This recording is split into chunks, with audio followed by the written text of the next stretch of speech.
So welcome everybody to our podcast in a series Leading in a Climate Changed World. It's a great pleasure today to be speaking to Jojo Mehta, who I've known of for quite a while. She campaigns or heads up the campaign initiated by the late and great Polly Higgins for the establishment of a law of ecocide, which is designed to hold nations and corporations responsible for crimes against the environment. With degrees in languages and anthropology, Jojo's legal training was old style, direct apprenticeship with Polly. And she came to work with Polly via a grassroots eco-activist background, having previously worked in tourism, manufacturing, and design, product design, web design, graphic design. All of these, while seemingly unconnected, gave her a rather unusual skill set, which she has found hugely useful in her current work. So a big welcome, and thank you for being with us today, Jojo. Thank you so much. So maybe you could start by just explaining, for those who are not so aware of it, what ecocide is and kind of what the campaign is about, and also how much you've been able to progress that. Absolutely. So simply defined, ecocide is mass damage and destruction to natural ecosystems. So, in layman's terms, serious harm to the natural world. Our aim as a campaign, as was Polly's in the last decade of her life, she was dedicated to this, is to promote the addition of ecocide to international criminal law, making it an atrocity crime alongside crimes against humanity, genocide, war crimes. And so it's a very large scale plan, if you like, but it's surprisingly achievable in the sense that amending the document that governs international criminal law, the Rome Statute, has very straightforward procedure. It does involve a head of state or a group of heads of state actually proposing that amendment. So ultimately, our job is one of advocacy. If you like, we're a sort of international lobbying group with a legal bent, clearly. And we have various legal firms who work with us. And we talk with and we engage with diplomatic delegations from the small climate vulnerable states who have the biggest incentive to take this forward at the international level. And how far have you got so far? And I know that one of the debates has been, does it need a separate law on ecocide, or is it part of kind of crimes against humanity and other kind of more overarching law that already exists? So what's your take on that, and how far have you got towards creating this ecocide? So there are some possibilities for prosecuting crimes against the environment under existing law, but nothing that would really cover the level of damage and destruction that we're currently seeing around the globe. And so, Polly's aim and our aim continuing is to ultimately to bring a standalone crime of ecocide, because the crimes against humanity obviously deal specifically with people. And what we're looking to do is to actually criminalise mass damage and destruction to nature. And ultimately, we believe that this is, all deeply interlinked, and that the main reason that such a thing doesn't exist at the moment is because our legal system is so deeply anthropocentric. We have become, particularly in so-called first world culture, very strongly separated from nature, and so we think of ourselves as this dominant species that, in our current still mainstream economic thinking, it's all about, exploiting apparently infinite resources. And from our perspective, this is a little bit like the flat earthers. Effectively, you can carry on believing in economic perpetual growth, but you're actually not dealing with reality if that's what you're believing.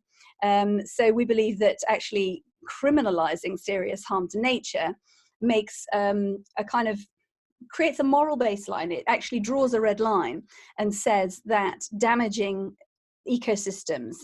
damaging ecosystems is actually equivalent to damaging people.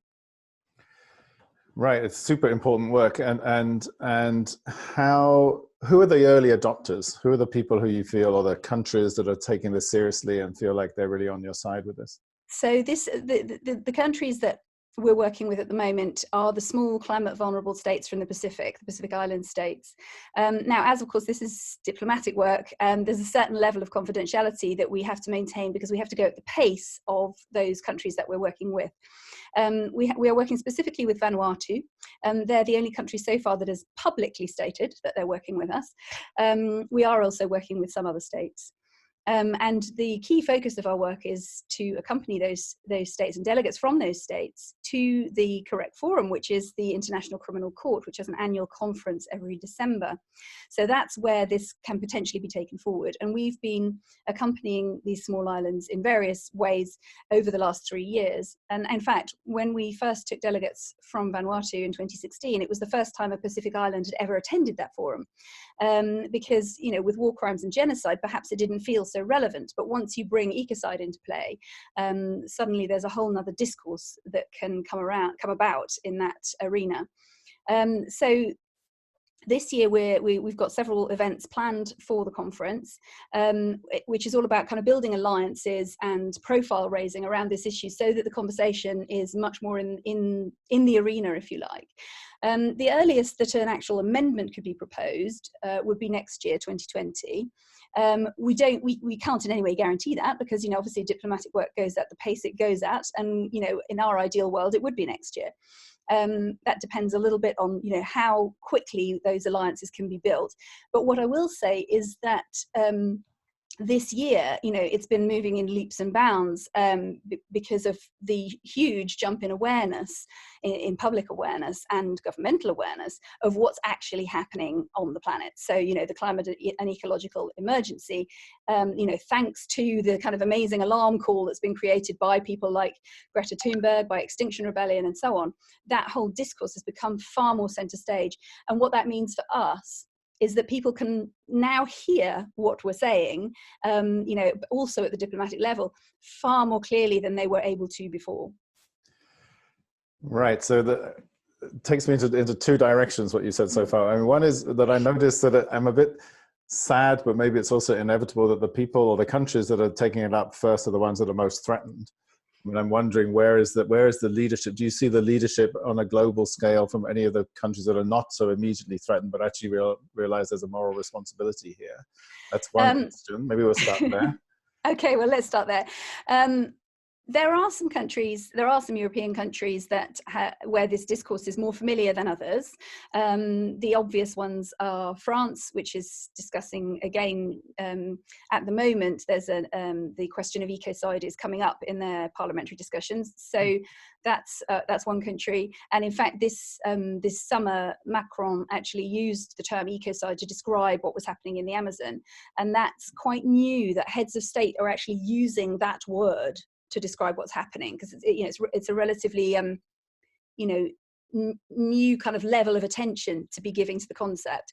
The other country that is also sort of open to this is potentially Sweden, as in we have there's quite a strong group of advocates in Sweden who have good links with government there.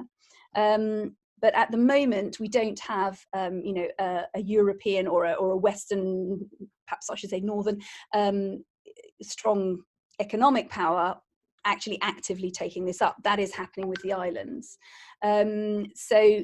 We believe that actually the one of the really powerful moments, possibly the powerful moment in this campaign, will be when a head of state or a group actually decide to table this amendment, because at that point you have a very strong moral lever for the more affluent countries, which I can, as you can probably imagine, civil society will be enthusiastically taking up, and saying, look, those guys over there have actually put on paper that they believe this should be a crime. What's your position? So it creates a very strong moral lever at that point. So, we certainly expect that, the sort of second tier take up could be a lot broader. Right. So I was wondering whether you were going to name New Zealand or Canada or countries like that, which various other people in these podcast series have said, are occasionally anyway exhibiting the kind of leadership that we need at the moment, whether those countries are also in this dialogue. They may certainly be, you know, at the sort of next stage of discussions. We don't happen to have had conversation with them directly ourselves, but you know, I certainly wouldn't want to rule anything out. I mean, you know, when it comes down to it, you know, even the UK can surprise you. I mean, you know, you know, the UK is probably one of the last countries we expected to, you know, even declare a climate emergency. And okay, they haven't really done anything about it, but at least they said it. You know, so. One can be surprised, and I wouldn't want to rule anything out. But certainly, for the moment, you know, we work with what we have. Yeah, and let's hope for the best on that one. Right. So, I mean, clearly the focus of your work, and I imagine a big chunk of your life, is around Ecocide and working on that campaign. But I want to broaden the conversation a bit into leadership in general. You've mentioned kind of Greta Thunberg and Extinction Rebellion. I'm wondering where you see the kind of leadership that you feel is needed now to catalyze the change that we require to address the climate emergency, be that political leadership, corporate leadership, NGO leadership, grassroots leadership.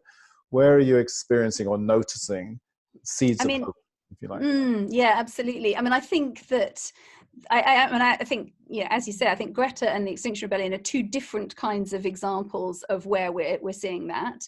You know, one is obviously Greta's incredible directness and absolute refusal to compromise, and sort of, you know, just really telling it like it is. There's a level of honesty there that is quite extraordinary, and you know, I mean, in a sense, it shouldn't be extraordinary, in my opinion, but it is. It has been in the context of the kind of leadership that we see from politicians generally, and I think that's also reflected in the fact that you know, when certainly in the UK, when the population were asked, you know, how much trust they had in politicians, I mean, in recent years, it's been kind of at an all-time low. So I think, you know, and a lot of that is, you know, said to be that, you know, they just don't trust what they say. Whereas, you know, this uncompromising honesty obviously it creates a huge and refreshing contrast to that.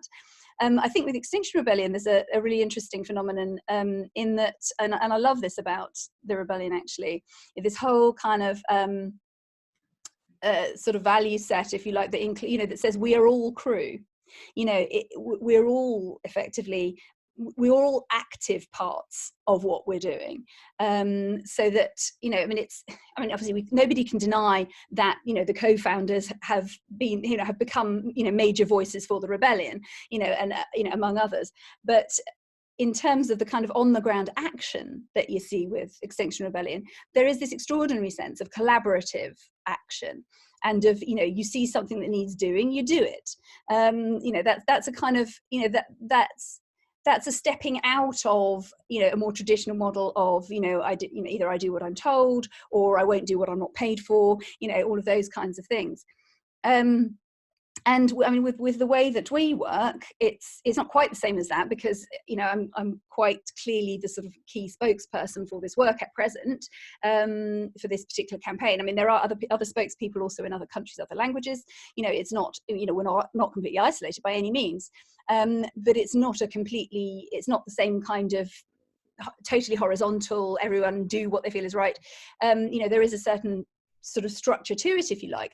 But what is really noticeable, and we really clocked this when we did a kind of team day recently, is realizing that everybody that's come into this work has done so because they are drawn by the purpose. And the purpose, you know, previously, particularly as expressed by Polly, who, as we know, was an enormously inspiring speaker and person, you know, in her life, you know, but there's this sense that, and this is where for me it resonates with the Frederick Laloux's definitions of, you know, when you in reinventing organizations, where I remember, in fact, when Polly and I discovered that, we kind of went, oh, that's how we work. We're a teal organization, because we'd never actually read any kind of description that defined the way that we operated, which was hugely purpose driven. And it meant that we didn't have a kind of, you know, silo type organization. We didn't have line managers. And actually, I mean, back then we didn't even have very many people. I mean, one of the interesting things that's happened really since Polly's passing is this contrast between, you know, someone who was literally a kind of an inspirational figurehead. And, you know, we worked very closely together, but she was the figurehead, and there were a few volunteers. And people actually said, oh my gosh, how is this work going to carry on without her? But actually what happened when she departed was actually there was a huge kind of upsurge of support. And, we now have a team of 30 odd people. And, so it's been really interesting, but it's that sort of coming together of the purpose. And so in a sense, the purpose, which Polly literally kind of embodied, if you like, has now, to a certain extent that's passed to me. And one of our team says, oh, Jojo, you're the vibe holder. And in a sense, that's another kind of mode of leadership, if you like.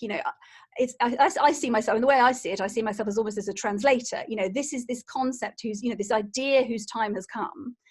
And all I'm doing, in a sense, is speaking it. I'll be completely honest, it doesn't feel like it's coming from me.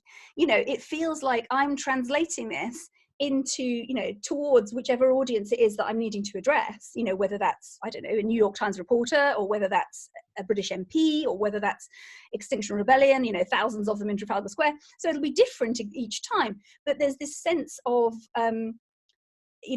myself as, my position as being, purpose-driven and idea-driven, in a very heart-centered way. I do live it, but it doesn't feel like it's coming from my head. It feels like it's something that is simply being expressed through me, if you like. And that's quite an interesting feeling. But it's also, but I also know that it's something that resonates. So, and I think people do pick up on that, that comes through, it's not. And I think, again, over the course of my work with Polly, but also my work since, what's become very clear is that if you come into this work with ego, you don't last. You just don't last, because it's such big picture work that there is just no room for you to try and get, your 2 pennyworth in everywhere, or, whatever it is that you think you need. And, we almost, at one point, we considered putting a sign on the door, saying, if you've got baggage, leave it here or take it away.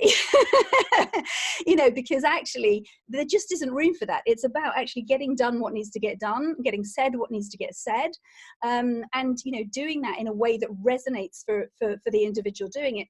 And what was interesting, again, in the most recent sort of team thing that we had, was just seeing how very different people's modes of operation were, but how they were all very conscious that however we worked out that they were, that we were all going to work together, it had to be in support of, me and the international team taking this forward at the core international level. So, there is this constant sense that it's about supporting this purpose coming into being. So, I guess that's probably the sort of well, I say simple, I just spoke for about 5 minutes, but but that's kind of in a nutshell how I feel about how what we're doing and how we're operating. Yeah, it's lovely, because you also, in this course of what you've just been talking about, you've highlighted a number of qualities, I would say, of the kind of leadership that you think is needed. You've talked about uncompromising honesty.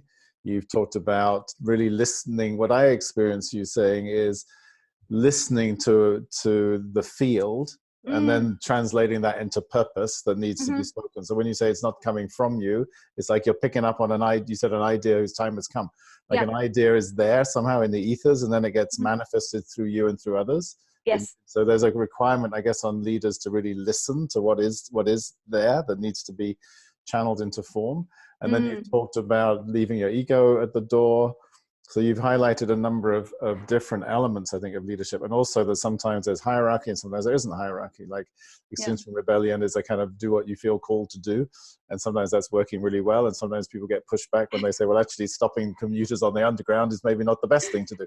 So different pros and cons, I guess, to different leadership styles also.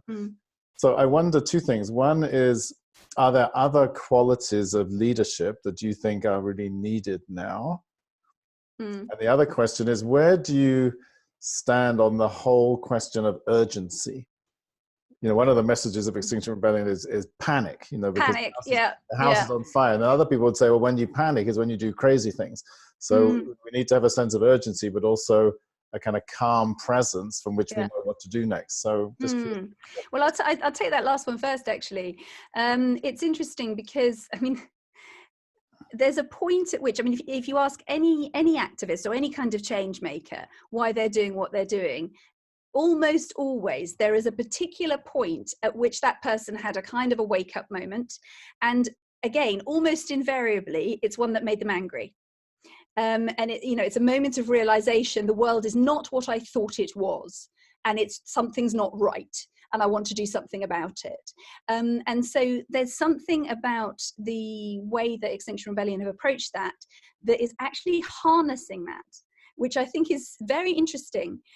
Because I mean, I would absolutely say that without passing through, in a sense, that stage of kind of outrage, if you like, it's quite hard to galvanize into a new way of approaching something. Because, particularly in our culture, in the sense that, there is so much around us that encourages us to just be comfortable, be complacent, fit in, compartmentalize, all of these things. And so when, one has that moment of sort of revelation, if you like, I do think that it is often associated with, really quite, outrage is probably the right term. And I remember for me it was around fracking. Now, I had quite a lot of environmental awareness anyway, compared to perhaps the average, partly due to upbringing and so on. But it was when I came across that there was it was almost like it went beyond a certain line for me, where it felt like, literally a kind of technical, large scale representation of rape. That's how I perceived it. And I was like, injecting this poison into the earth that, anyway, so that for me was this moment where I was just like, how is this even possible that people are even thinking about doing this? And that's what kind of got me out of my activist armchair, if you like, where I was happily signing petitions and so on. I thought, actually, this is boots on the ground stuff. And I think everybody has that point. But I also think that if change is really to flow, that point has to be got beyond. So my sense is that it's partly about, again, translation. It's about translating that anger into action. But it's also, at a certain point, I think, I don't know, I mean, it certainly was the case for me. There's a certain point where, and it sounds really weird, because it's not exactly about making peace, because quite clearly there's stuff that's wrong that we're trying to stop. And that's, in a sense, that whole campaign is about stopping the harm. So, it's not about losing the awareness of preventing the harm, but it's about, bringing through, what is, how do we move this forward? And how do we do this in a way that actually can take others with us? And this is something that Polly was phenomenally good at, in the sense that, she had this very specific ability to somehow have people feel safe while doing a complete conceptual U-turn because of what she was telling them. So there's something about being able to do that. And I don't have that exact quality, but when what is that? Let's pause a bit there, because that's really interesting, right? If we think about that as a kind of leadership quality that maybe people are born with, or maybe they can also develop. What do you think it was, let's say, in Polly, that helped people feel safe enough to do radical shifts? I think one was that she never did present with anger. She always presented with essentially with love. She always presented it with a very kind of heartfelt, but very clear-headed at the same time. So there was some partly about that, and also she, it was very non-judgmental, so non-confrontational, and the thing is, I'm aware that there's a kind of a risk in saying this, in the sense that without confrontation, things don't change. That's a stage, and if it wasn't for, the 7-8 years of direct anti-fracking on the ground activism, we would have had fracking in the UK many years ago, and we didn't, and we haven't, or it's never quite taken off. And so, those things are absolutely, necessary. But at the same time, if we want to actually access those who need to be on side, but perhaps are not culturally inclined that way, then there is a kind of compassionate approach that I believe certainly Polly had in spades, that really helps. And yeah, ultimately it's actually to do with how we feel in ourselves. So, you know, while I do believe that there are techniques, you know, that probably techniques that one can learn for style, you know, styles of communication, one of the things that Polly and I always worked with, and you know, I certainly still do, is when you're coming up against you know, a communication problem or a blockage in the leadership situation or in the organizational situation, what we always found that there was something internal that was getting in the way. We didn't necessarily know what it was immediately. You know, we'd do these kind of exploratory sessions, and, you know, just on a kind of personal level, if you like, to try and work out what is it that's getting in the way of this landing or of this actually coming across. And so, you know, there was this sense that in order to successfully communicate externally, you need to have clear channels, and if those channels are blocked internally, you know, it can be quite difficult. And, you know, some of the things that, you know, would come up would be quite surprising. I mean, perhaps not to a therapist, but you know, people tend to sort of relegate these things into the sort of therapy couch, but actually to incorporate that deliberately as part of a, you know, part of an ongoing work process, was an interesting thing to do. And also, would you be willing to name like some of the kinds of things that come up? Like what do you? I'm just trying to think actually exactly of that. So, I mean, I'm trying to think. I mean, you know, some examples might be. I mean, for me, for example, you know, I definitely realize I, you know, need to deal with certain things around doing things in large groups, and approaching things in a structured way. I'm not very, you know, structure is not my natural mode of being. I mean, and you know, Polly and I were both very kind of fluid and a bit kind of maverick with how we did things. And actually what I'm now finding that actually, to be absolutely honest, Polly never had to, because we didn't have that many people there at the time. You know, we now have quite a broad team. Is that, you know, I'm now having to deal with the kind of both the diplomatic aspects of having lots of people, you know, to deal with, but also and I'm still not entirely sure where it comes from, my natural resistance to doing anything according to a structure which I feel to be like ritualistic, or, you know, and often it's not, often it's just like, you know, an agenda for a meeting, or a, you know, a kind of, you know, I don't know, a spreadsheet. I mean, you know, literally my brain goes into fuzz when I have to look you know, a list of longer than 5 things. That's just not the way I think about things. And so you know, it's kind of having to sort of look at those things and think, okay, so where does that come from? And interestingly, I think when you do look at particular blocks like that, and I'm literally doing it as we speak, I'm seeing all the instances from my childhood onwards when that same feeling of resistance came up, you know, so having to kind of go back in a sense internally to those points and go, okay, why is it that I've got this, you know, and often, and this is, you know, this is classic therapeutic stuff, of course, is you know, going back and going, okay, right, let's look at that first instance and see if we can kind of let go of that, like consciously let go of that.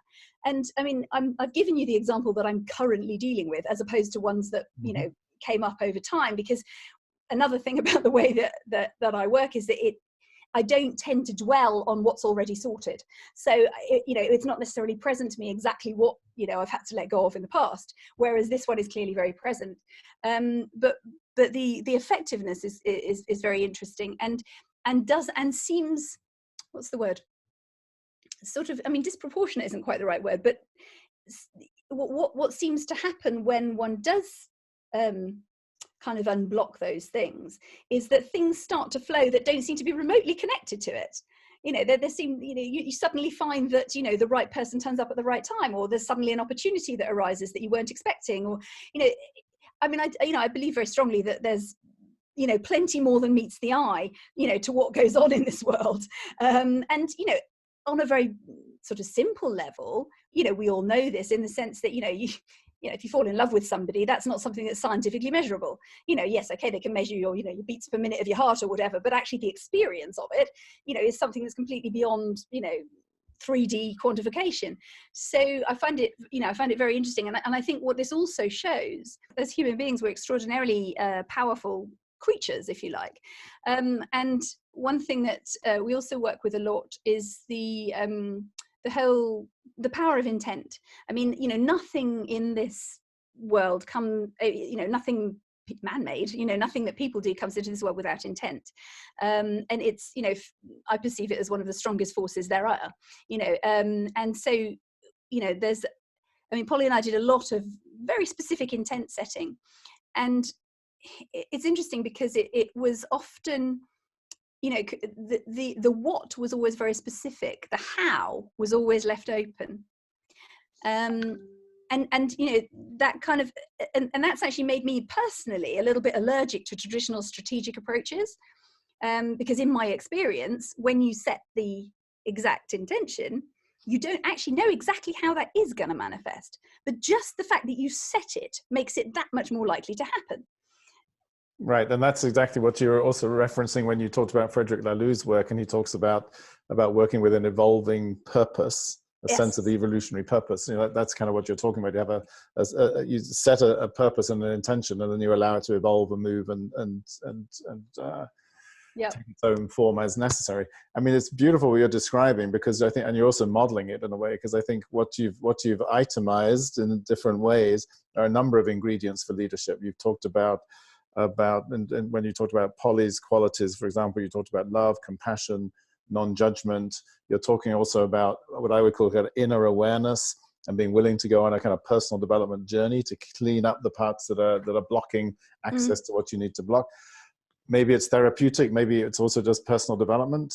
We in our company, we work a lot with kind of archetypal development. And as you're talking, I think, there's a kind of archetypal profile here in you. And maybe there's a kind of strategist of the sovereign parts that need a little bit amplifying. And you've got a lot of storyteller and renegade and prima archetypes that are very activated. So we all have our parts that are a little bit latent and dormant and need activating, and other parts that are serving really well. But I think what you highlight is the need for leaders to have a practice of self-awareness. And it sounds like you did it in a pair sometimes with Polly. But the places where we look inside and think, what's happening in me that is restricting my capacity to serve now? Yeah, absolutely. And I think you bring up something else there, which is this whole concept of service, that comes also with, I believe, with the kind of purpose-driven type of organization. And people, I find that people accomplish extraordinary things when they consider themselves to be in service to something that they hugely value, and that they believe is really important. And I think we see that with voluntary work generally.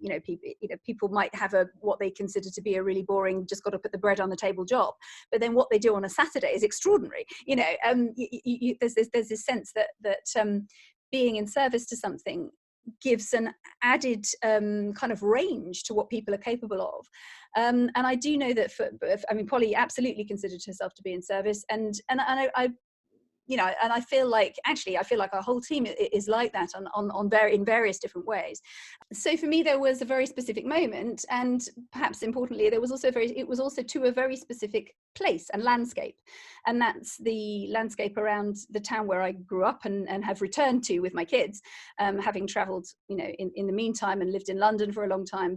And that's Stroud in Gloucestershire, which is rapidly becoming quite well known because it was also the birthplace of Extinction Rebellion, and the co-founders were all friends of ours, and Polly and I worked here, and so it's becoming quite well known for its slightly radical green credentials, but it's also an extremely beautiful part of the world. And for me, I feel enormously rooted in this particular place, and that doesn't mean I don't travel. I'm actually starting to have to travel even more, quite a lot. But the connection to a particular sort of place on the earth was very important for me. I think that's important for leaders in general, to have a sense of place. Or how would you, there's something about relationship to place, relationship to earth. Clearly there's a sense that we want leaders to have a sense of being part of an interconnected web of life, let's say, and feeling themselves part of a planet. But I'm curious about what you're saying about place. Like how important do you think it is for people to be grounded in a sense of place? For me, it's absolutely essential. I think that our culture, because travel is so easy, in a sense, if you're earning above a certain threshold, you have access to travel in a way that is quite extraordinary and unprecedented in our culture. And so I'm personally conscious that certainly, you know, in kind of, you know, well-to-do aspects, you know, arenas in you know, our culture, people are not as rooted as they might have once been. And I do think that actually finding where you feel is your home is actually very important. And I think because also, you know, I mean, I've heard, you know, people who are very wealthy and very well connected talking about what are they going to do when it comes to the apocalypse. Yeah? They're not talking about how do we prevent the apocalypse. They're talking about how do we escape the apocalypse. Now, for most people, that's just not going to be an option. You know, they can't fly off to the whatever bit of land they've bought in New Zealand to go and, you know, take their private security guard with them and hope that they don't rebel. You know, actually, what most people are going to be doing is connecting with their own communities, because that is what survival and resilience is going to mean. And for that, I think place is absolutely key. And, you know, I'm not interested in, you know, I don't know, escaping somewhere with my family. I'm interested in connecting with the people around me, you know, and making sure that there's a resilience there that actually will serve us, whatever, you know, the world may hold. And I think that education has a lot to look at. I mean, not currently part of what's happening in the education curriculum, in the sense that, you know, kids are supposedly being prepared for jobs and careers, but frankly, in 20 years' time, we don't know what that's going to look like. You know, yes, of course, we're all going to be doing things, but, you know, we don't know whether the current structures are going to survive in the, you know, if in the current, you know, climate, to coin a phrase. So there's that. And the other thing that I think is really important in terms of coming to the leadership question again, coming back round, is and linking it with the education system, certainly as I perceive it in the UK, is that there's a bit of a tendency to encourage everybody to be moderately good at all the same things. And, you know, my sense is that that is both restricting and a huge wasted opportunity. I appreciate that from a sort of governmental perspective, it's difficult if you're trying to provide an education for everybody. How do you do that to suit individuals? But there's something about the way that education is delivered as a kind of a package that everybody has to do, you know, do a certain range of things. And also, of course, the way that we, you know, we grade people so that it seems like the one thing everyone ought to be is a university professor. Now, obviously, we can do with some university professors, but you know, it seems to miss out on an extraordinary range of what people's talents truly are. And I believe that what that means is that often people can be a lot older before they really discover where their strengths are. Whereas, you know, what I feel we should be able to encourage people to do is to really shine at the thing they love doing and are really good at, you know, because actually that's where the inspiration lies. And, you know, I don't really believe you can lead anybody unless you're inspired. And so, you know, for me, it's very much about kind of identifying what one TED talk I saw the other day, somebody was describing it as everyone has their own superpower. You know, and it's kind of, you know, about identifying what that real essence is, you know, and I think the first place you can start is what is the thing you really love doing, because that is the thing that you are going to convey better than anything else to other people. Yeah, I totally agree. And it reminds me of two of the other people that I've interviewed in this series. One is Christiana Figueres, who I'm sure you will know well. Yeah. And she talks about, you know, when people say, what is the thing we should do? What is the thing we should do? She said, do what you love and do that fully. And another person is Scilla Elworthy, who you probably also know. Yeah, I mean, actually, I've met Scilla. I haven't actually met Christiana yet. Right. So Scilla talks about you've talked about outrage. Like, what is it that brings you to a place of outrage? And Scilla talks about where is it that your heart breaks? Because where your heart breaks is where your gold is. You're like that's your calling. Then, if you notice my heart breaks around this, then there's a calling to be active around that area. Yeah, beautiful. Thank you so much. You've covered a wide range of things. I think you've given us a lot of food for thought. I'm just wondering if there's any last comment you want to make, or last kind of message you want to send out. This podcast will be heard probably in boardrooms and in corporate settings and grassroots settings also. Is there any note you'd like to sound about how you're standing or sitting at the moment with regard to the next 10 or 15 years? Wow.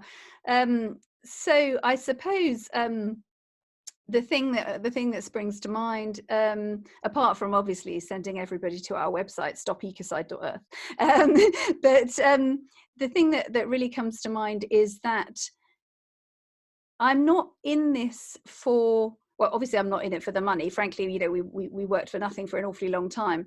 But it's not that either. I've spoken to people recently who've talked about what they'd like to do, you know, what they'd like to sort of feel like they've done before they retire.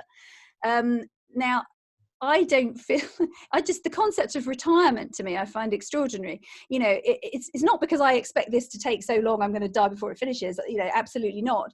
But it's more of a question that, you know, this is the thing that I've committed myself to. And so I'm going to carry on with it until it's done. And then most likely something else is going to come up that I'm going to want to carry on until that's done, you know, because for me, it's actually about, you know, the inspiration that's pulling me forward, or the, you know, the purpose that's pulling me forward. And I feel like, I suppose it's coming back to that sense of purpose and feeling like the way that we all, you know, that is kind of emerging, that I'm seeing emerging in both movements and projects that are really picking up pace and having impact, is when there is this sense of, it's a sense of being driven, I suppose, but in a kind of, in a very positive sense, and being, you know, purpose driven, rather than kind of try to fit into a trajectory of a career which you then retire from. Right, and you've been very shy maybe about asking people to become earth protectors. But that's certainly a possibility, right? And maybe you just want to close by explaining what that is. And I think it's very valid to invite people who are listening to this to sign up and become an earth protector. I think that would be wonderful. I mean, we see criminal law as protective law. I mean, a very simple way of explaining that is to say that, you know, we've all got a right to life, but unless it's a crime to kill somebody, your right to life isn't worth very much. So for us, ecocide is the same equivalent protection for nature. So you can give nature rights, and actually a lot of places now are starting to do that. There's a strong nature rights movement, but we feel that's half the story, and that actually criminal law is protective law, which is why you know, we see, you know, the people who sign up to our campaign are called earth protectors, and we would absolutely welcome anyone and everyone to sign up to our campaign and, you know, sort of donate into it. It's kind of, it's a little bit like you know, corporate lobbying for a law, which we know goes on, you know, that these big corporations essentially, you know, take the right people to dinner, you know, make the right diplomatic connections, make the right connections in the government, and, you know, affect the laws that they want. And effectively what we're doing is exactly that, but people powered. So becoming an earth protector is literally directly supporting, you know, lobbying for a law that actually we all want to protect the earth we love. So yes, absolutely. Go to our website, stopecocide.earth, and become an earth protector. Yeah, beautiful. I think that's a great note to close. We can lobby for the earth. So absolutely. So thank you so much, Jojo, for your time. I know you're super busy and have a lot of things on your plate, not least of which is bringing about ecocide. So thanks for your time today. And I think you've given us a lot of food for thought. And we wish you every success with the campaign. Oh, many thanks.